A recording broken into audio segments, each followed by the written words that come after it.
Welcome to Art Ed Radio, the podcast for art teachers. This show is produced by the Art of Education, and I'm your host, Tim Bogatz.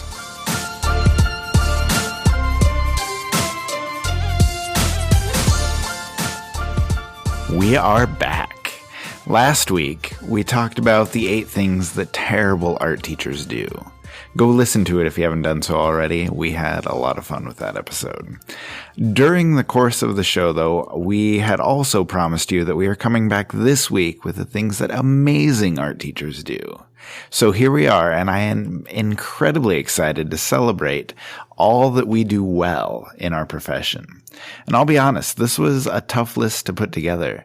There's so many amazing art teachers out there, and you know, the idea of amazing can take so many different forms.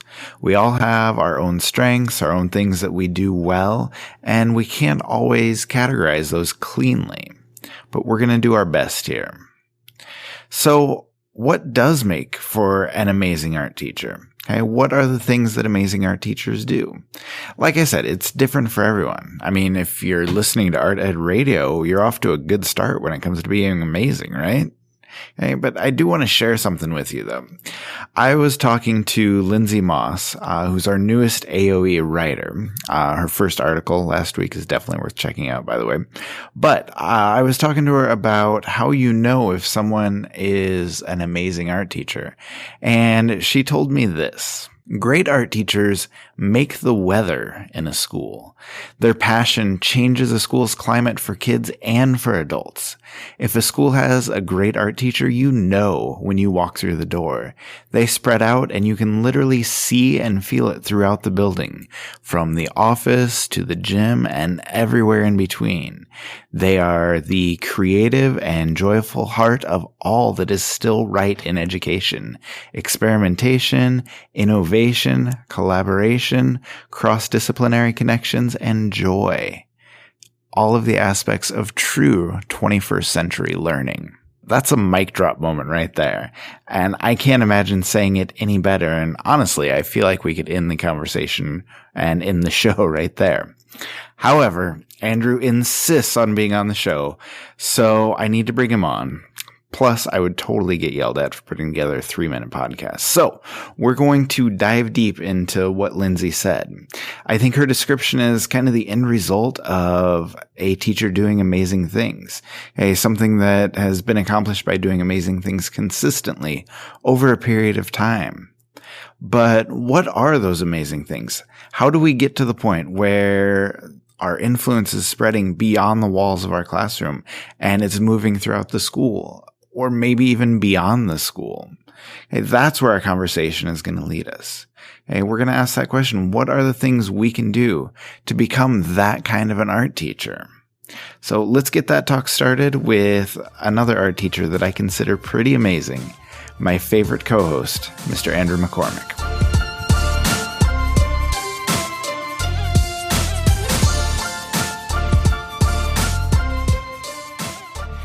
And now to chat with us about the 8 things that amazing art teachers do, it is Mr. Andrew McCormick. How are you tonight? I'm doing good, man. I'm really excited to be on here and actually spread a little positivity after last week's episode. Which I know, right? Yeah, doom and gloom. We tried to stay away from the negativity, but it was still kind of depressing. So, well, we're gonna put it in its place. We'll bury it here with the amazing things here. All right, so yeah, let's jump in. The 8 things that amazing art teachers do. Number 1, amazing art teachers teach with breadth. Okay. They don't just teach what they like. They teach a little bit of everything because we're smart and we know that, there's a huge variety of things that we can teach through the arts, and you can't just focus on what you're best at because A, that sets a terrible example for your kids, and B, you're really shortchanging them from all these opportunities that are out there. And I know when I first started teaching, I very much fell back on drawing and painting because that's what I was strongest with.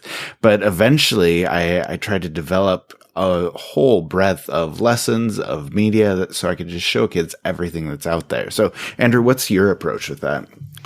Yeah, I mean, I think that's really important. You have to be flexible and show them all the different things that they can do. I mean, if you ran a curriculum that was just watercolor painting, because I just like watercolor painting, I mean, there's so much that you'd be leaving out. So I know when I first started, despite the fact that I have a background in sculpture, I wasn't really like an expert in teaching clay, but like what kind of an art teacher wouldn't teach clay and have clay be like a super important part of their curriculum? So like, I've been getting gradually better and better and doing more and more projects with it. And, I think I've even shown artists that I don't really like, but I think they're kind of blue chip artists or artists that connect with what we're doing. So it isn't always just about kind of what we like. We have to stay, we've got to keep an open mind to have that variety to show our students. Yeah, absolutely. And I like that point about artists that you don't like. I actually wrote an article once upon a time about the artists that art teachers secretly hate.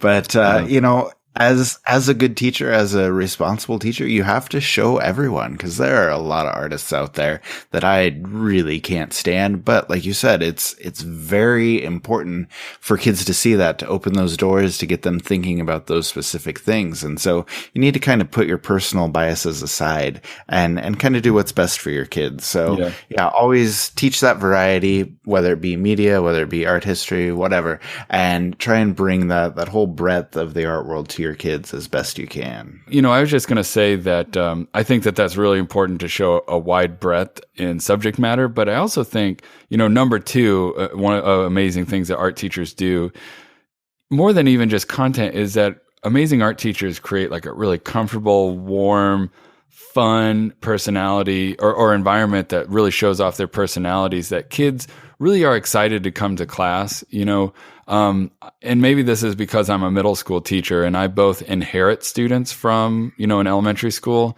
and then also move them along to the high school. I'm kind of in the middle. I want to get kids really, really excited about art. And I've even told this to parents. I've said, my job is to get your son and daughter as excited for school as they were when they were in kindergarten again, like to rekindle that connection with education. And I think that happens. That can only happen when you create a classroom environment where you are authentically you and you're fun and kids are enjoying themselves. I think that's really important. Yeah, absolutely. And I think, like you said, being authentic is a big part in kids being able to enjoy your class, because they want to know what to expect. Like, whatever your discipline may be, whatever your personality may be, okay, kids want a consistent environment. And that's when they feel comfortable, and that's when they kind of feel welcomed. And that's what allows them to kind of settle in and enjoy the class, enjoy the environment that you've developed. So yeah, as long as you can be authentic, I think that's the biggest key right there. Mm-hmm. Yep. Okay. So number 3, hey, amazing art teachers are always trying to improve. Okay, and we talk about that, when we're trying to bring the breadth of art to our kids. We're always needing to research, we're always needing to find new things. We're always trying to be better at what we do, whether it be through media, the way we're teaching, or whatever else. I don't think we reflect enough on kind of our teaching and what we do need to improve on. Because I look at it like this: like, if somebody is going to ask you, what do you wish you could do better as a teacher? I mean, shouldn't you have an answer for that right off the top of the key? Like, if I ask you right now, Andrew, like, what do you wish you could do better as a teacher? What would it be? Organization and more timely and authentic assessments.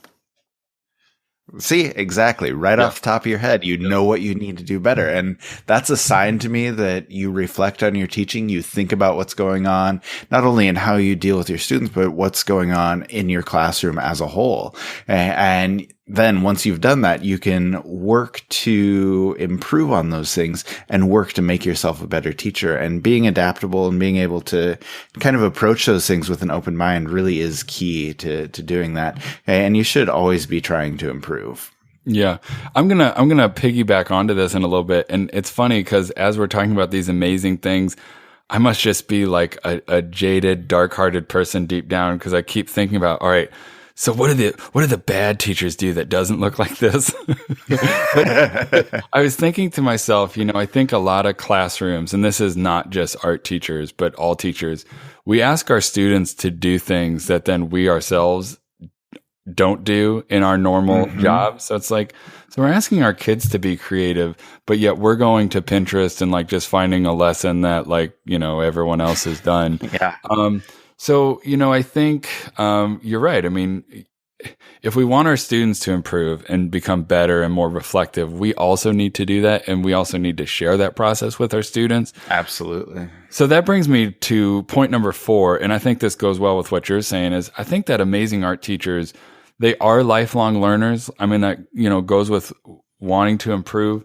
But I even think more than that is, when they're trying to improve and they're always learning throughout their entire lives, they're also making their learning and their mistakes visible and transparent to students. So I had, this happens all the time. And the first time it happened, I was kind of taken aback and I didn't know what to say, but it was my second year of teaching. And I did this project my first year of teaching. And then in the second year, I modified it. I did it really differently to make it more effective. And I had a kid walk through my classroom who had been in the class the year before. And he said, how come we didn't get to do something fun like that? And as teachers, we kind of have that, and it's kind of a backhanded compliment. It's like, oh, that's cool, but doggone it, you didn't do that last year. And I just looked at the kid. I was a little dumbfounded. I said, well, I'm a way better teacher now than I was last year.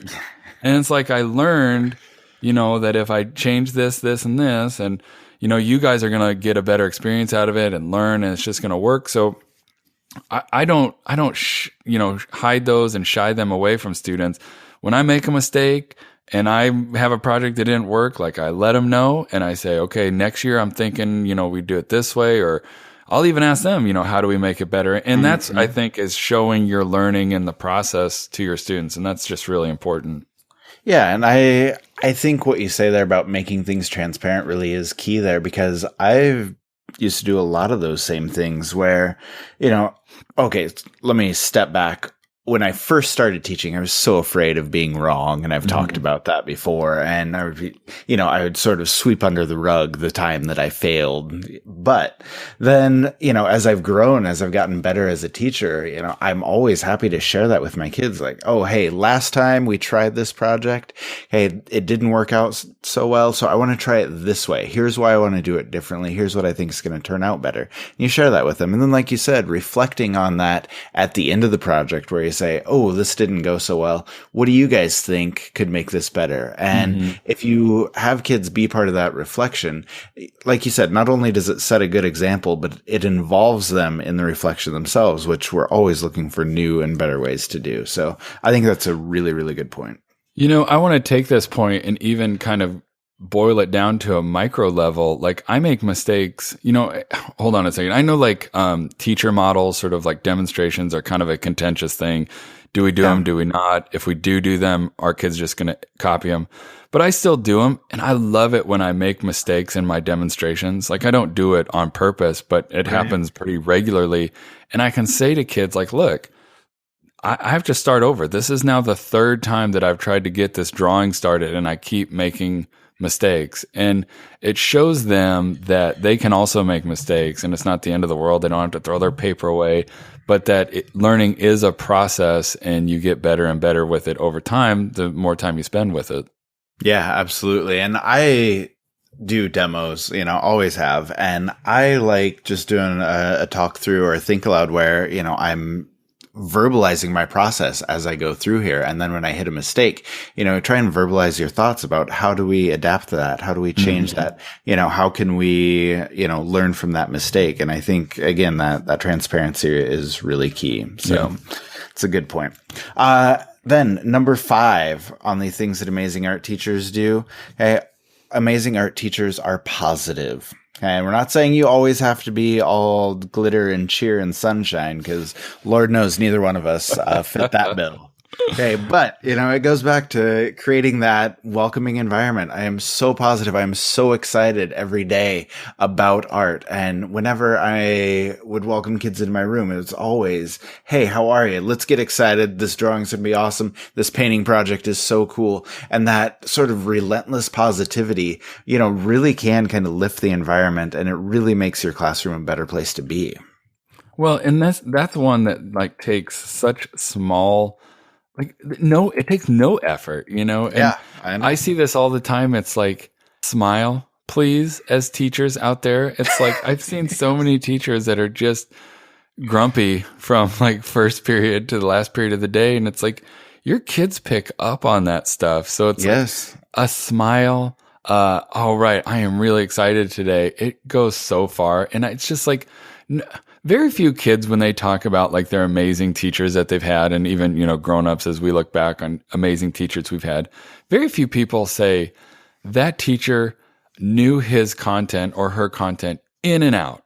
They were an encyclopedia of knowledge. I enjoyed that. You enjoy the warmth, the personality, the positivity, the silliness. I mean, that's what kids connect to, because that makes learning fun.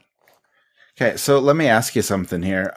Do you ever overdo it with the positivity? Because I do that all the time where, we're checking out an artist for art history and kids are sort of, not feeling it that day. Then I just crank it up to 11 and just be like, I am so excited about this artist. Let me tell you about this. Let me show you this artwork. Let me tell you everything I need to know about it. And just, really, really overdo it and try and make that excitement contagious. Do you ever overdo it with the positivity like that? Dude, that's like a whole nother podcast, because you're describing me to a T. So I have this theory that like a human body has only so much like capacity for positivity. And I burn it up all day long. So by like, as soon as the kids leave at the end of the day, like I'm on E, like I'm all done. It's gone. And that's why I think like the pendulum swings the other way. And every time you ever see me when I'm not teaching, I'm just really, really grumpy, because I've used up all my empathy and patience and warmth and positivity. And then you catch me on a Saturday and I'm like, leave me alone. So yeah, I totally overdo it. I need to learn how to like pace myself so that I've got positivity throughout the entire day, not just while I'm working. I think, and this goes along with it too, what we were talking about, smiling, the environment, being excited is, I think, number 6 of being amazing is that you're making connections with every student, and yes, it's tough when you're an elementary teacher and you might see 600 kids, or a high school teacher and you see 200, 300. But I mean, that's another one of those things when flip it around from a student's perspective, they want to know that they've created, relationships with teachers and that they enjoy seeing them every day, more than just the rigorous subject matter. And I think, getting to know kids and what are their interests. And that actually helps us as art teachers kind of individualize and tweak art projects. So if a kid says, well, I don't want to do this, I'm like, well, let's talk about your interest in hunting. So could we make this landscape painting be a little bit more inclusive of that? And I just think it's just really important to make connections with kids. And again, it's not hard. So. No, it's not. And one thing that, my goal, I guess, was to talk to every student every day. And now, obviously, you're not going to get to that goal, especially if you have 200 kids coming through your room. But, every other day, then that's fine. Okay. But just have a conversation, even if it's just, oh, hey, what are you doing this weekend? And they tell you about a concert, whatever, short little conversation. Cool. Sounds good. But then on Monday, you come back and say, oh, hey, how was your concert on Friday? How was the show? Whatever they did, kids really appreciate the fact that you not only take time to talk to them, okay, but you remember that and bring it back up the next week. And I guarantee you, I'm the only teacher who asked about their concert last week. And then that makes that automatic connection with them. Like you said, can transfer into so much with, what they're doing with their art. And if you can build on those connections, it does create that environment that kids really appreciate and makes art making so much better.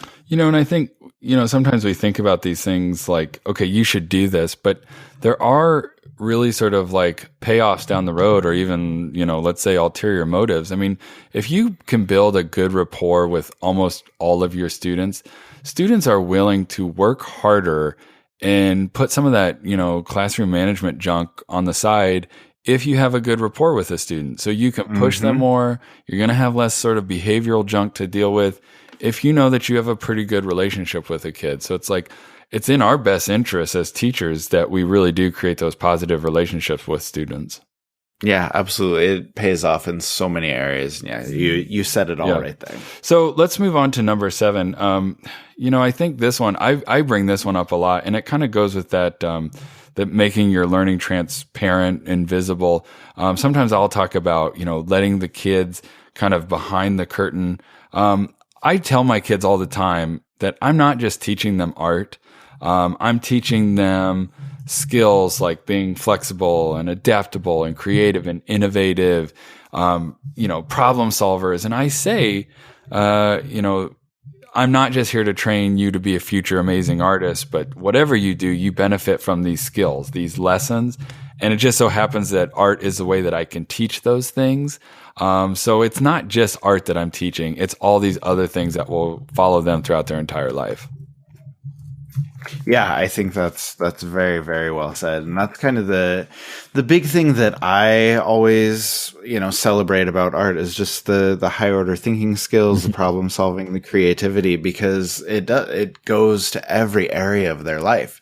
And obviously we teach it best, but it's appropriate for everything that they're going to do. So I think that is really important. The only thing I wish, and I've even said this to my students, because I'll give them this whole spiel, especially beginning of the year. They're worried that, I'm not a good drawer, so I'm not going to do good at this art class. Yes. And I just say, that's not really my focus. My focus is problem solving, creativity, innovation. I wish more teachers outside of art, so your science, your math, your English, would also say those things and just say, listen, yes, I'm not here to turn you into the next Nobel Prize winning scientist. I'm here to get you to think deeply and profoundly and be creative and be a problem solver and be an entrepreneur. And it just so happens that I do that through science or English or Spanish or whatever. So that's kind of like my mission. I'm kind of getting excited about making other teachers kind of feel that way and think that way. Yeah. Yeah. And I think that's a good point. I really do wish, more teachers took that approach. But just a couple things that kind of go along with that. Like when kids always say, oh, I'm not going to be good in drawing class. I can't draw. I'm like, you're here to learn to draw. Like you're in drawing class so I can teach you to draw. Right. Like that's why we're here. And beside that point, like drawing is such a small fraction of what we're trying to get across to you here. Like drawing is the vehicle for so much more. So yeah. But anyway, we'll move on. We'll close this out with the eighth thing, number 8 on the things that amazing art teachers do. They empower their students. And, we talk a lot about all the different approaches, all the different ways that, we teach and all the different ways we want our students to learn. But I think, in the end, whatever approach you take, the best thing that you can do is try and empower your students, whether that be through these skills that you're teaching them, whether it be through problem solving, or whether it be through the creative tasks that you do. Hey, you are doing things to empower your students, let their voice be heard. And as long as you're doing that, then you're doing good things in your art room. Mm-hmm. Man, I'm telling you, I'm just a curmudgeon today, because as you're saying that, the thing I keep thinking about is what is the opposite of that? What doesn't empower students? And I think about, grades and talking to kids about, well, if you do this, you'll get a 92 or you'll get that. Yes. And I have this conversation with my students all the time. Don't talk to me about your grades. I don't want to talk to you about your grades. It's kind of a necessary evil. Now, if you want to talk to me about learning and how you demonstrate that you've learned something, we can get down with that conversation, because that really does empower students, and that empowers students to be okay with failure. It empowers them to take risks and be creative. Grades doesn't empower you to do any of that stuff other than just to play a game and jump through hoops. So, empower your students to not think about the dumb stuff in school. Oh man, you got to get me off this podcast soon, because I'm just going to keep getting more worked up. Oh, I think that's good. But that is the question that I think every teacher's, hey, what can I do to get an A? Your focus is, what can I do to make great art? Yeah. What can I do to make this project the best it can be? Let's reframe that question. Yep. You got to talk to your kids about how there are bigger things out there than the grade they receive. Yeah. So that's an awesome point. Cool. All right. Well, I think that wraps it up for us. So Andrew, thank you for joining me, and continue on being the amazing art teacher that you are. Or the grumpy man that I am, either one, That's only during the podcast. You go back to be amazing tomorrow morning. That's right. Yeah. 8 o'clock, I'm going to be all sunshine and rainbows. All right, cool. We'll talk to you later, man. Thanks. All right, bye. All right, that was a really fun conversation, and I would say significantly better than talking about terrible art teachers. It was a lot of fun talking about the things that amazing art teachers do. And we talked for a while, so we're going to get out of here quickly. But before we go, I need to tell you about another way for you to be amazing, and that is through the courses on theartofed.com. So go check them out, and I'm going to suggest instructional strategies for art teachers too, because that is an incredible course, not only to learn new things to teach and new ways to be amazing, but it also gives you some options and some opportunities to do amazing things with materials that you probably didn't even know about.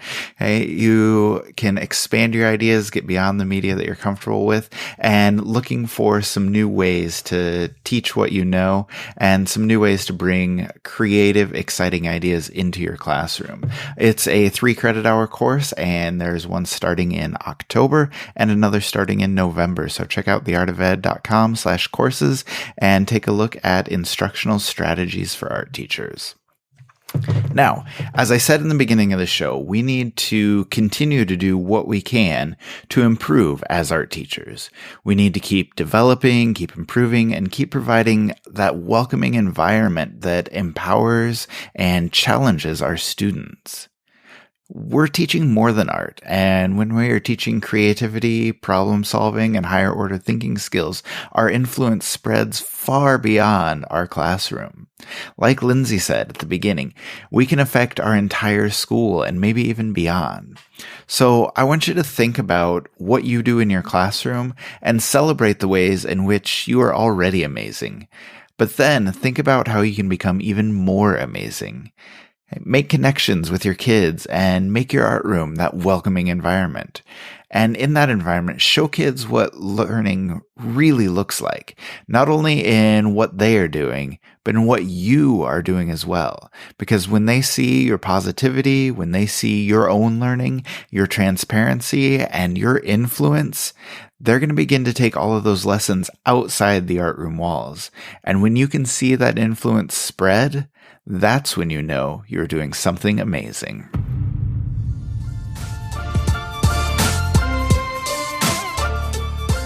Art Ed Radio is developed, produced, and supported by the Art of Education with audio engineering by Michael Crocker. You can see more from the podcast on artedradio.com, where you can also sign up for the weekly Art Ed Radio email. And check out theartofed.com because it really is the home for amazing art teachers. We want everyone to be better at what they do. We will be back next week and every Tuesday following, so make sure you subscribe so you don't miss any of our new episodes. Thanks, as always, for listening.